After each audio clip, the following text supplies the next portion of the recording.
اعوذ باللہ من الشیطان الرجیم بسم اللہ الرحمن الرحیم الحمد للہ رب العالمین وصلی اللہ علی سیدنا محمد وآلہ الطیبین الطاہرین قال اللہ تبارک و تعالی فی کتابہ الکریم بسم اللہ الرحمن الرحیم انما یرید اللہ لیذہب عنکم الرجس اہل البیت ویطہرکم تطہیرا۔ یہ آیت جس کی تلاوت کا شرف مجھے حاصل ہوا سورہ احزاب کی 33ویں آیت ہے، جسے آیت تطہیر کہتے ہیں۔ یہ آیت قرآن کی مشہور و معروف آیت ہے جو اہل بیت طاہرین علیہم الصلوۃ والسلام کی فضیلت، افضلیت اور عصمت و طہارت پر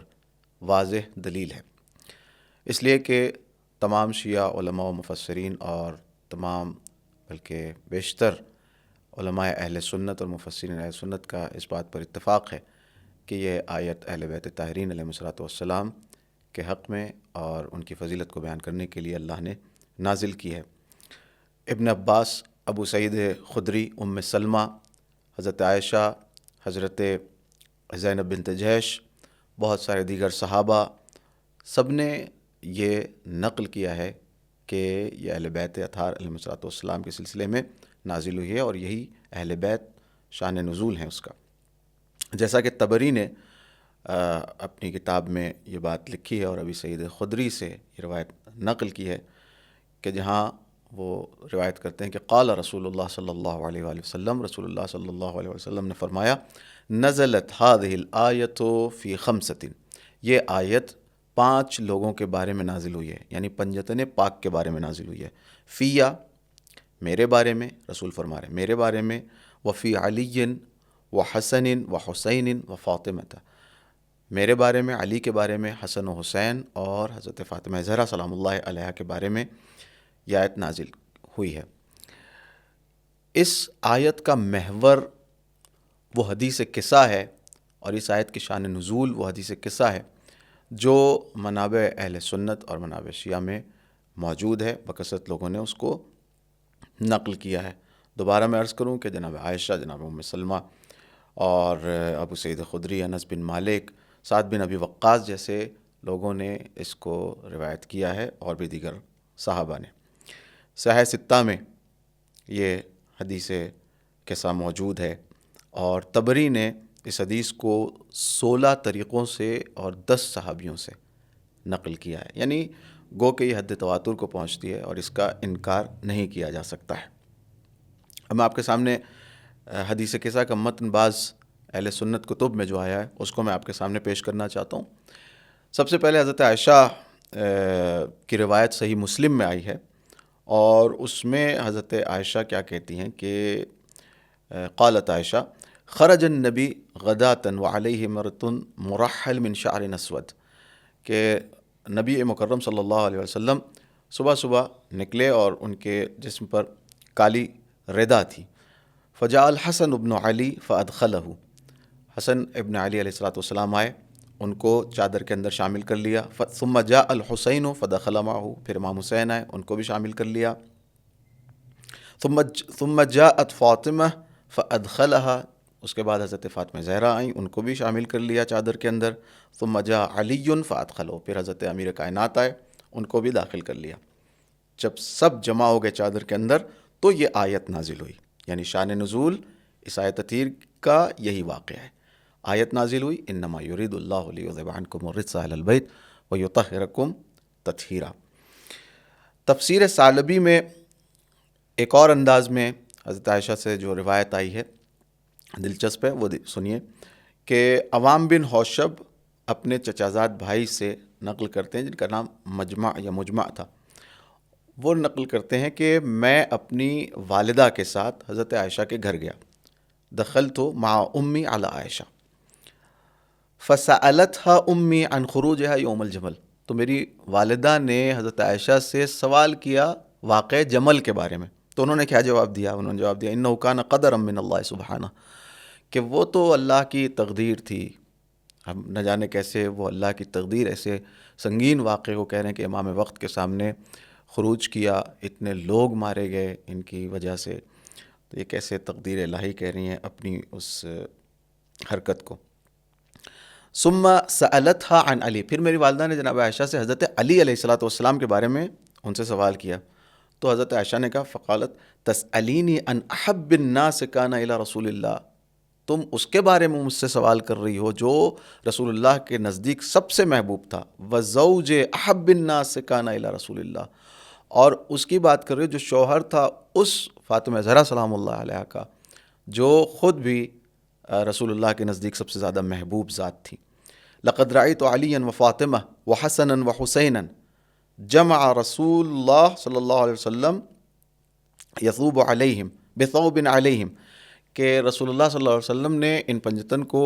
اپنی چادر کے نیچے جمع کیا اور اس کے بعد کہا اللہم ہؤلاء اہل بیتی وحامتی،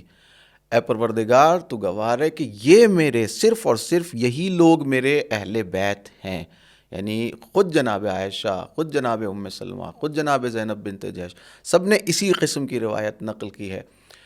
کہ وہاں پر بیان کیا کہ یہ میرے اہل بیت ہیں۔ اس سے صاف واضح ہوتا ہے کہ ازواج رسول صلی اللہ علیہ وسلم اہل بیت کے اندر اس آیت کے آیت تطہیر کے شامل نہیں ہوتی ہیں، چونکہ اگر ہوتی تو خود جنہوں نے یہ روایت نقل کیا جناب عائشہ، جناب ام سلمہ، جناب زینب بنت جحش جیسی خواتین جو رسول کی زوجہ ہیں، وہ خود آ کے کہتی ہیں کہ ہم بھی اس میں شامل ہیں، لیکن انہوں نے ایسا کبھی بھی دعویٰ نہیں کیا ہے جو آج کے اہل سنت یہ دعویٰ کرتے ہیں کہ زنان پیغمبر ازواج رسول آیت تطہیر میں شامل ہیں۔ اس کے بعد کہتے ہیں کہ فقلت یا رسول اللہ انا من اہلک، کہ کیا میں آپ کے اہل میں سے ہوں؟ یہ بہت غور کرنے والی بات ہے کہ یہ خود آ کے واضح طور پر پوچھ رہی ہیں کہ کیا میں آپ کے اہل بیت میں سے ہوں؟ تو فرمایا کہ قال تنحی فانک علی خیر، نہیں آپ جو ہیں یہاں سے چلی جائیں، آپ اپنی جگہ درست ہیں، لیکن اہل بیت میں آپ کا شمار نہیں ہے۔ اسی طرح کی روایت جناب ام سلمہ سے بھی ہے کہ آخر میں وہ پوچھتی ہیں کہ کیا میں آ سکتی ہوں؟ تو رسول اللہ کہتے ہیں آپ خیر پر ہیں، مگر اندر اس چادر کے اندر اس دائرہ تطہیر میں نہیں آ سکتی ہیں، اس دائرہ عصمت میں نہیں آ سکتی ہیں۔ جناب زینب بنت جحش سے بھی روایت ہے اور اس میں بھی یہی واقعہ ملتا ہے، میں وقت کی کمی کی وجہ سے وہ روایت نہیں پڑھ رہا ہوں، اس میں بھی یہی ہے کہ وہ پھر آ کر وہ بھی پوچھتی ہیں کہ یا رسول اللہ الا ادخل معکم، کیا میں بھی داخل ہو جاؤں؟ کیا اجازت دیتے ہیں؟ رسول اللہ نے کہا مکان کہ جو تم جہاں پر ہو وہیں ٹھہری رہو، آگے نہ بڑھنا، فإنک الی خیر انشاءاللہ، آپ بھی خیر پر ہیں، لیکن چادر عصمت میں آپ کی کوئی جگہ نہیں ہے۔ چادر تطہیر کا معیار ہے اتنا بلند، کوئی اس میں آ نہیں سکتی سوائے فاطمہ۔ ام سلمہ ہم نے مانا خیر پر ہو تم، مگر ہے نگہبانی پہ حسر انمائے فاطمہ۔ یہ جو آیت تطہیر میں انما لگا ہوا ہے، جو حسر کا معنی دیتا ہے کہ صرف اور صرف جو چادر کے اندر ہیں وہی صاحبان عصمت اور صاحبان تطہیر ہیں، وہ نگہبانی پر جو موجود ہے وہ کسی اور کے لیے کوئی گنجائش نہیں چھوڑتا ہے کہ وہ اس چادر تطہیر میں نے آپ کی خدمت میں عرض کیا کہ علماء اہل سنت کی کثیر تعداد نے یہ شان نزول بیان کی ہے، مگر بعض روایات مثلا تبری نے ہی جہاں ساری روایتیں اہل بیت کی شان میں نقل کی ہیں کہ یہ آیت تطہیر اہل بیت کے سلسلے میں ہے اور شان نزول یہ واقعہ ہے، یہ حدیث قصہ اور اصحاب قصہ والا واقعہ ہے، وہیں پر ایک روایت اکرمہ سے انہوں نے نقل کی ہے، اسبق بن نباتہ سے، اور انہوں نے اکرمہ سے، کہ جو ہے وہ یہ آیت تطہیر ازواج رسول کے بارے میں، اور کوئی مجھ سے بحث کرنا چاہے تو بحث کر لے۔ اب یہاں پر اگر آپ اس سلسلہ سند کو دیں گے، سب سے پہلی بات تو اس کے مقابلے میں جو روایت ہیں وہ بہت زیادہ ہیں، لہٰذا ایسی روایت پر پھر توجہ کرنے کی ضرورت نہیں ہے، جائے کہ اس کے راویوں پر اگر نظر ڈالیں، مثلاً یحییٰ بن واضح نے، یہ روایت کیسے آئی ہے؟ یحییٰ بن واضح نے نقل کیا ہے اسبغ بن نباتہ سے، اسبغ بن نباتہ نے نقل کیا ہے اکرمہ سے، ٹھیک ہے؟ یحییٰ بن واضح کے سلسلے میں خود سبت ابن جوزی مثلاً وہ لکھتے ہیں کہ یحییٰ بن واضح کی روایات پر اعتماد نہیں کیا جا سکتا ہے، ہوشیار انسان وہ نہیں تھے۔ اچھا، اکرمہ کے بارے میں، اکرمہ جو ہے خود اہل سنت نے انہیں متہم کیا جعل حدیث پر، کہ یہ حدیث گڑھا کرتے تھے ابن عباس کے نام پر،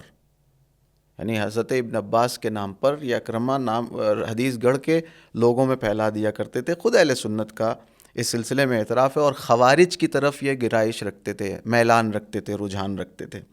اور یہ بات آئی ہے الکامل فی الضعفاء من الرجال میں. یہ ایسی کتاب ہے جہاں پر یہ بات لکھی گئی ہے اکرمہ کے سلسلے میں. اکرمہ کا یہ حال ہے. اور ایک اہم بات کہ یحییٰ بن واضح نے نقل کیا ہے کس سے؟ اسبغ بن نباتہ سے. لیکن آپ کو حیرت ہوگی یہ بات سن کر کہ یحییٰ بن واضح اور اسبغ بن نباتہ کے درمیان 200 سال کا فاصلہ ہے. تو بھائی جس کے درمیان 200 سال کا فاصلہ ہے، جس نے اس کو دیکھا ہی نہیں ہے، تو اس سے سن کہاں سے لیا؟ ایسی روایت کو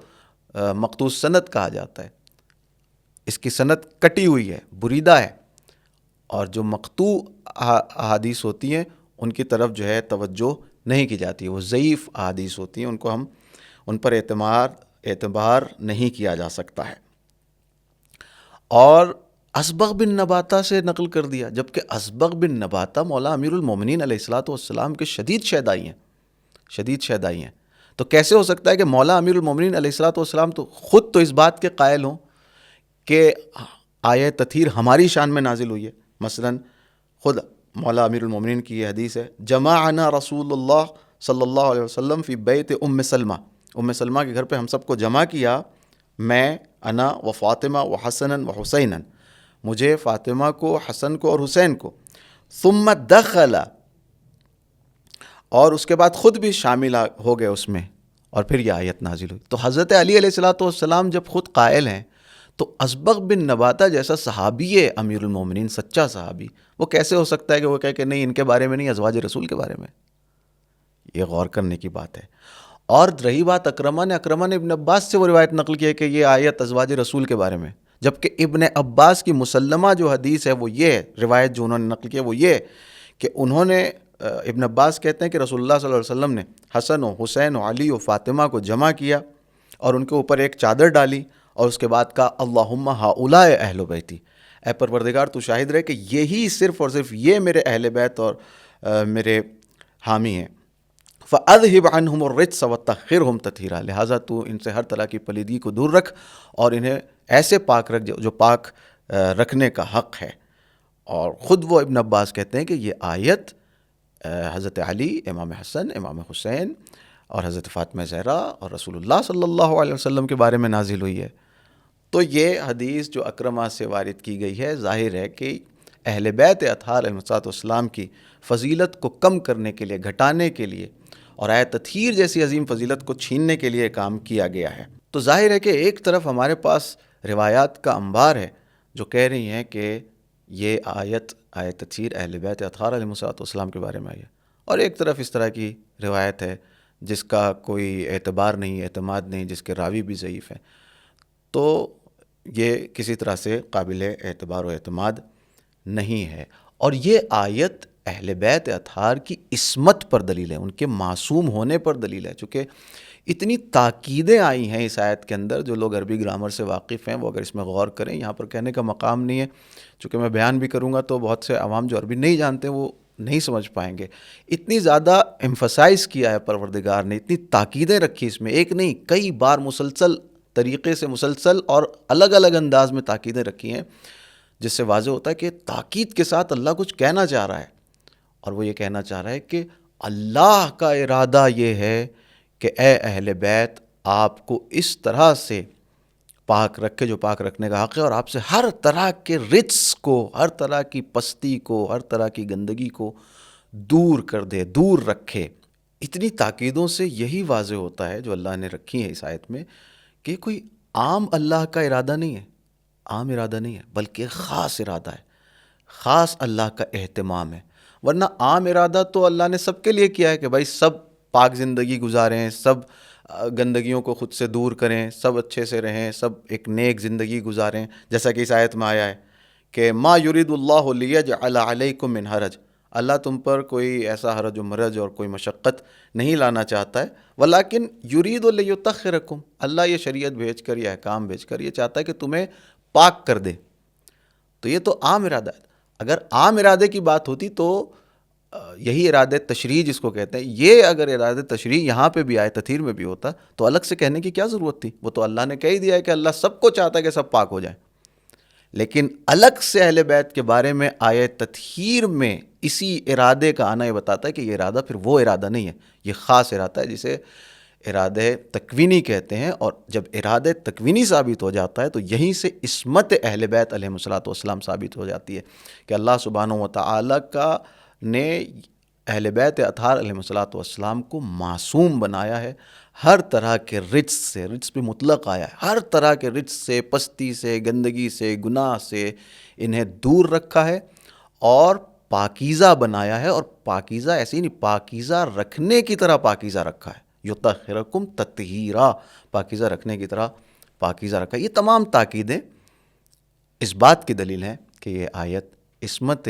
اہل بیت اطہار علیہ الصلوۃ والسلام پر واضح دلیل ہے اور ایک نہایت عظیم فضیلت ہے جس سے کوئی مسلمان چشم پوشی نہیں کر سکتا۔ والسلام علیکم ورحمۃ اللہ وبرکاتہ۔ ناظرین سلام علیکم، امید ہے آج کے درس سے بھی آپ کے علم میں اضافہ ہوا ہوگا۔ حاضر ہے آج کا سوال،